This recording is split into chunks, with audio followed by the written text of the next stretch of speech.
بھائی الجان، آپ کی بیوی آپ کے لیے کھانا پکاتی ہے؟ آپ کے ساتھ باقی معاملات میں کوآپریٹ کرتی ہے؟ جی کرتی ہے۔ تو پھر آپ کی بیوی نماز نہیں پڑھتی، یہاں کوآپریٹ کیوں نہیں کرتی؟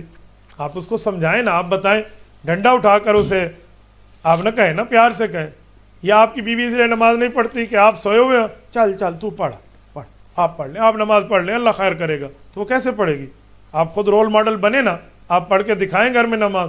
آپ صبح اٹھے پھر بسم اللہ الرحمن الرحیم میں، پھر گھر والی بھی اٹھے گی۔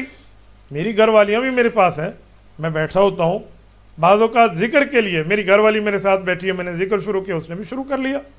ایک بار ہم بیٹھے ہیں، میرے کہنے کے بغیر اس نے شروع کر لیا ساتھ۔ کیوں؟ بندے کو کرنا چاہیے، دیکھ کے معاملہ ہوتا ہے۔